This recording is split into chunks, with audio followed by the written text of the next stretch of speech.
accuracy. Your project should be factually correct. And that one seems pretty obvious, right? That you want to get your facts correct. And so sometimes this is as simple as just a good, thorough proofreading. I personally am really terrible at finding my own mistakes. If I have written something or produced something, you know, I know what I wanted it to say or how I wanted it to look. And so when I'm reviewing it, my mind often sees what it wants to see.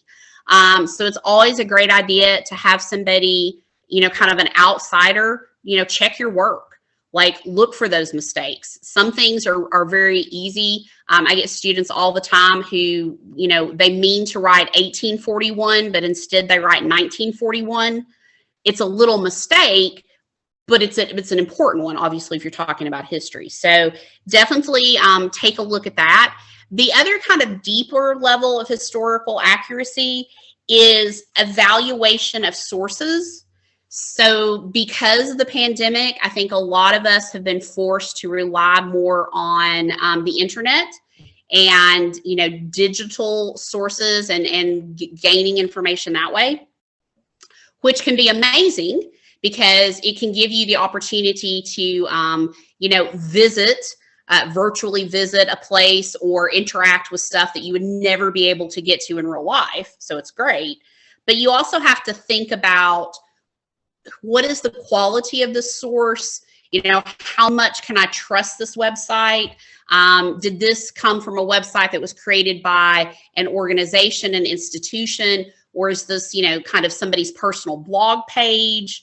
And then you also have to think sometimes about what historical bias or what political bias even an organization might have.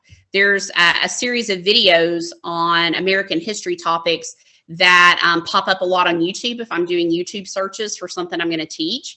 And some of them are very well done, but this particular college that puts them out, they have a very clear kind of political bias or opinion.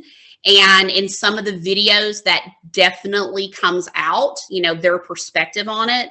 And so it doesn't necessarily mean that I would reject that as something to use in my classroom, but I would want to be aware of it and I would want to counter that or talk to my students about it.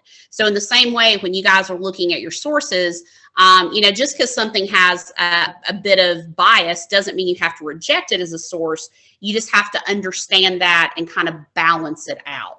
So all of that kind of falls into historical accuracy. So I'll follow up with that to say that sometimes, going back to perspectives, sometimes with topics, we don't want to really give weight or talk about some of those points of view. They're difficult. I mean, we don't want to give those points of view a voice. We're not asking you to give everything equal weight. You just need to be responsible that you've understood, again, those perspectives are part of the context of the event at the time, and nothing exists in a vacuum, as they say.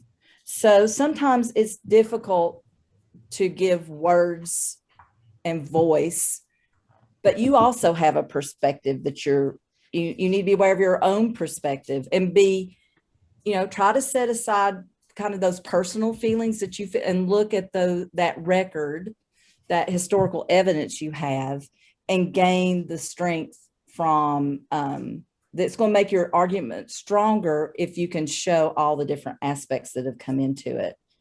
So judges, when they sit down, they also bring their knowledge to accuracy.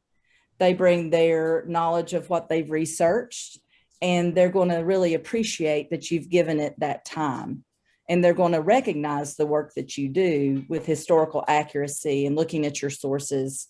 Sometimes they'll even ask a few questions about your bibliography, you know, or your process paper, because it's the first thing they look at and they study that first.